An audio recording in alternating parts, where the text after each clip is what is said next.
Olá, sejam muito bem-vindos para mais um vídeo do canal. Hoje, o meu quadro favorito, a gente vai gravar o Caminhada Milionária. O quadro em que eu invisto todos os meses R$ 500 por mês até chegar no primeiro milhão de reais.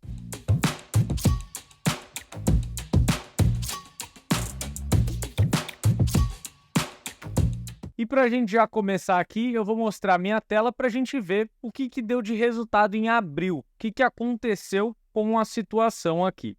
Bom, e como vocês conseguem ver aqui, essa é a carteira, né? A gente está no abril, a gente fechou o quarto mês, então a gente investiu aproximadamente R$ 500.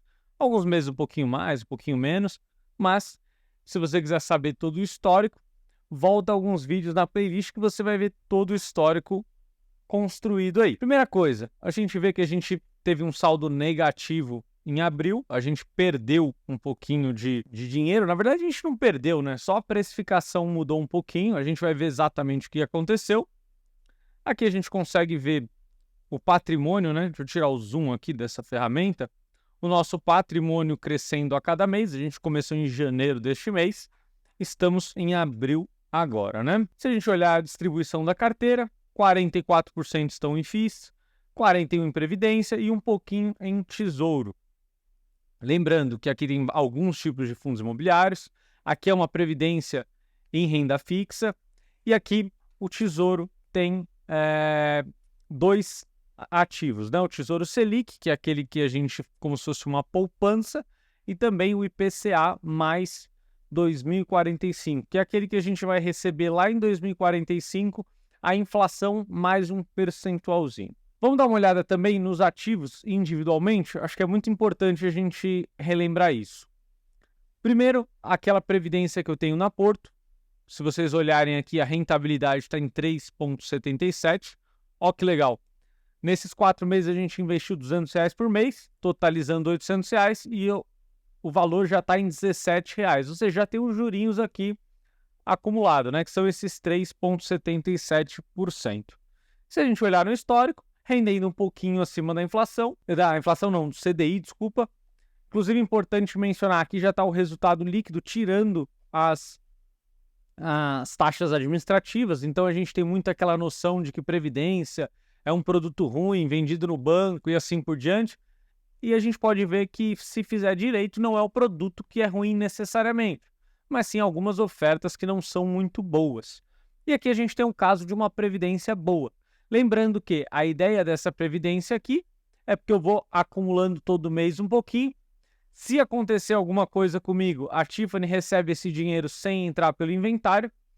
Se não acontecer nada comigo, cada vez mais eu vou aumentando essa poupança e eu vou diminuindo meu seguro de vida, cobertura de morte, ou seja, lá na frente eu vou reduzindo meu custo fixo.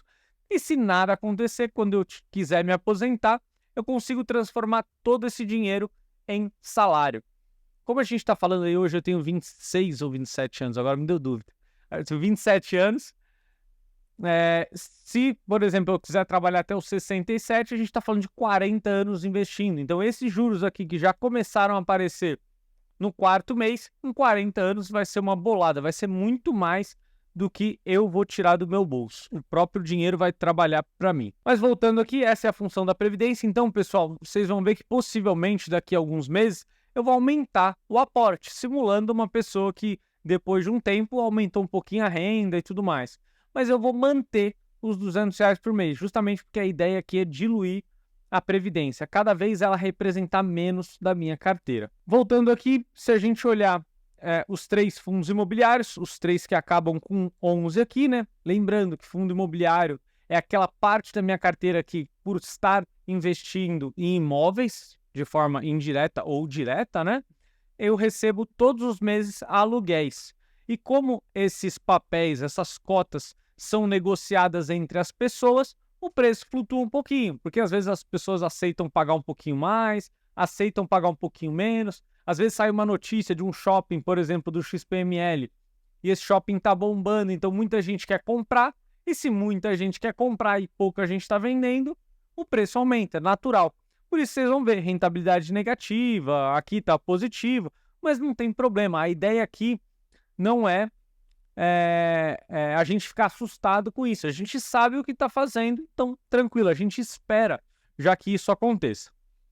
Continuando aqui nossa análise, então aqui vai ter realmente uma flutuação. Vocês podem ver que o resumo lá de rentabilidade, a carteira toda hora fica balançando um pouquinho, e não balança muito porque não tem muita ação, criptomoeda, mas fundo imobiliário varia um pouquinho, é normal. Aqui o Tesouro Selic, para quem não conhece, é aquele investimento que a gente pode colocar um dinheiro todos os meses. Na grande maioria dos casos, ele sempre vai subindo um pouquinho. Então, no Brasil, os juros são sempre positivos, então a gente sempre vai ganhando um pouquinho.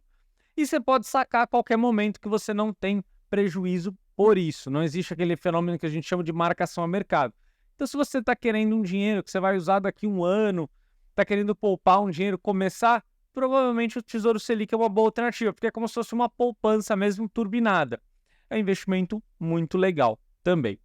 E, por fim, o Tesouro IPCA mais 2045, que é aquele investimento que a gente faz dentro do Tesouro Direto, que é a plataforma que deixa a gente emprestar dinheiro para o governo, né? E lá tem vários produtinhos dentro. Se a gente fizer uma analogia, o Tesouro Direto é como se fosse um mercado e cada produtinho lá dentro é como se fosse um produto do mercado. Então você consome o que você quiser. E o Tesouro IPCA é inflação, para quem não conhece, é uma das formas de medir inflação.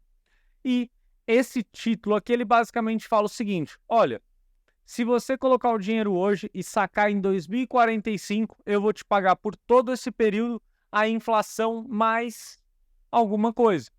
Ou seja, por isso que a gente chama de IPCA+. Só que esses títulos, eles variam um pouquinho o preço ao longo do caminho. Só que se você contratou agora e vai esperar até o final para resgatar, o valor que você vai render, o que você vai ter de rendimento, é exatamente o que você contratou no dia que você fez a compra. Então, por isso que vocês vão olhar aqui, está tendo rentabilidade muito negativa. Mas não tem problema, porque na época que eu comprei, se eu não me engano, estava IPCA mais 5, 5,5, alguma coisa assim. Não lembro exatamente. Mas se vocês olharem aqui, é o que está acontecendo com o ativo. Está desvalorizando. Mas, como a minha ideia é resgatar só em 2045, isso não faz diferença nenhuma.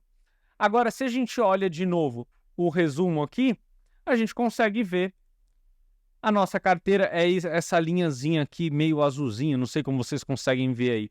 Mas a gente varia um pouquinho desde o começo do ano, né? Varia um pouquinho em relação ao CDI, varia bem menos do que o IBOV, que são as ações, né? O índice Bovespa, mas tudo sob controle, sem muitas surpresas, né? A gente já viu os ativos, agora vamos para as análises. Ó, esse gráfico está mais legal de ver, ó.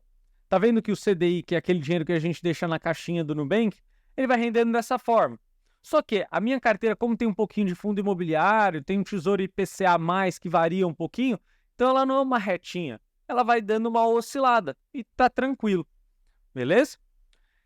Lembrando que a gente está levando porrada aqui nas ações, principalmente por conta do Tesouro IPCA+, e alguma variaçãozinha dos fundos imobiliários. Então, tudo sob controle, sem surpresas.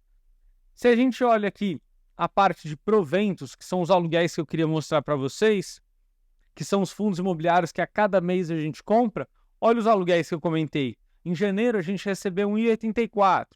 No mês seguinte, já 3,20. Depois 3,25, porque aqui ainda não tinha caído o KNRI, que foi um fundo que a gente comprou em março, né? Não deu tempo de receber o aluguel de março.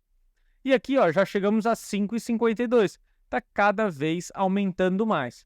E esse dinheiro cai direto na conta da corretora. Aí você pode sacar ou reinvestir. A gente está reinvestindo para cada vez acelerar mais o nosso processo. E, pessoal, é isso.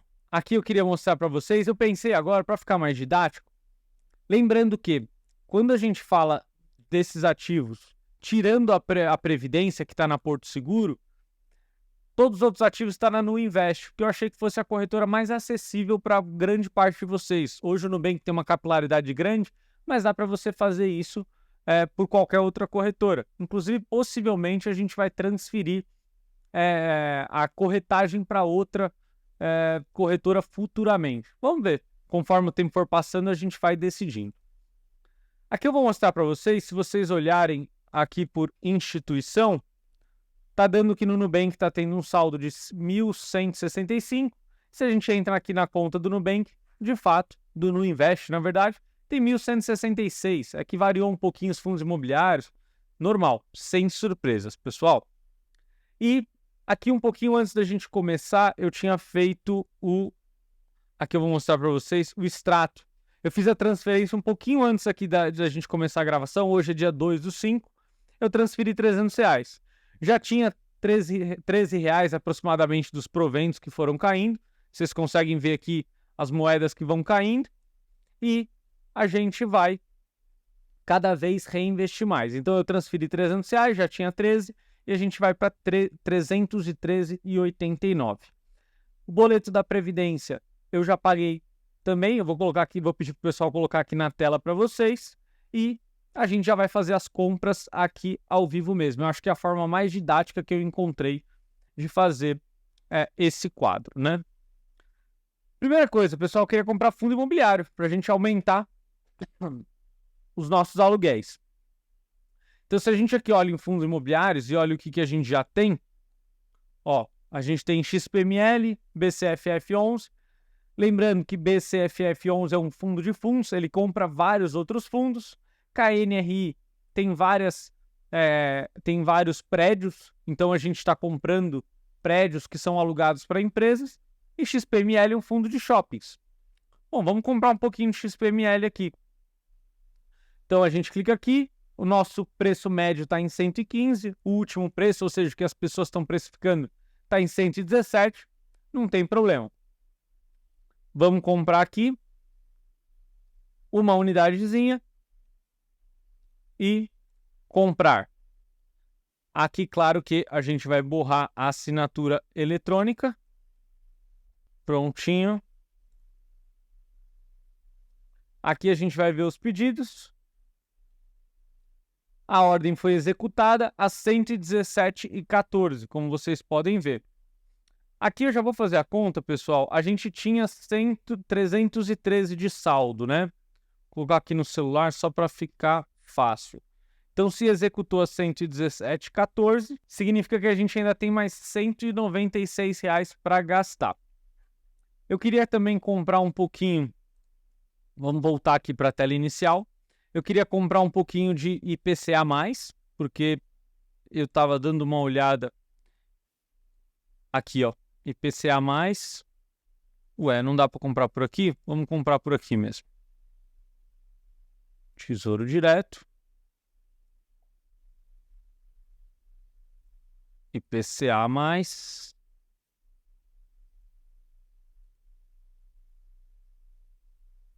Aqui, ó. Vamos comprar um pouquinho mais. Ó, então aqui a gente já está acordando. Olha, eu quero receber a inflação mais 6,14%.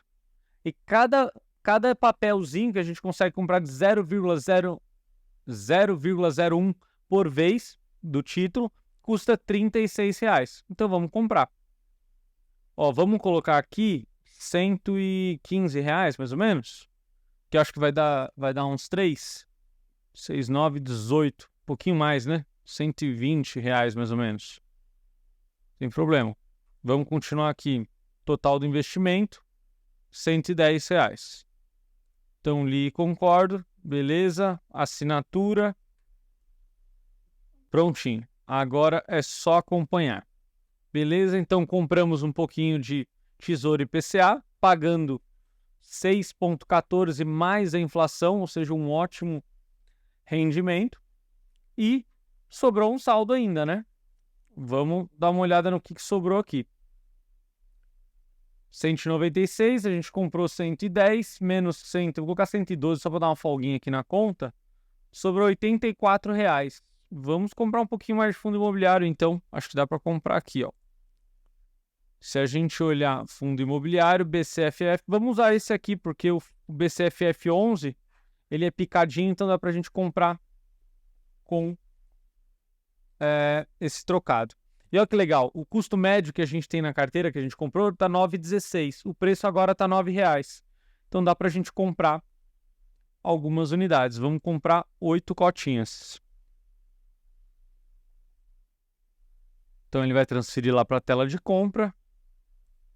Ó, 8 cotas. Acho que dá até para comprar mais, hein? Dá para comprar 9 cotas. Ó. Senha de novo, a gente corta a senha e... Caramba, errei 3 vezes a senha já. Ver meus pedidos, executado a R$ 9,00. Beleza, perfeito. Ó, preço médio R$ 9,00. Agora a gente passa isso aqui para o Kinvo e finaliza. Pessoal, lembrando que essa é a carteira que eu vou construindo paralela aos consórcios. Possivelmente, um pouco mais para frente, eu vou começar a mostrar para vocês também a cada mês a parte de consórcio, justamente para a gente mostrar como isso consegue ser acelerado, tanto com as vendas das cartas, os resgates e tudo mais. Então, a gente vai... A ideia disso aqui é complementar e dar diversificação para os consórcios, que é o meu principal, a minha principal fonte de investimento, que eu acredito que seja mais simples. Às vezes eu falo aqui de previdência, de fundo imobiliário, de tesouro, eu sei que parece grego, e nos consórcios é um processo muito, muito mais simples. Então, aqui é uma forma de diversificar e todos os meses a gente construir um patrimônio. Espero que tenham gostado desse vídeo. Até o próximo vídeo. Tchau, tchau.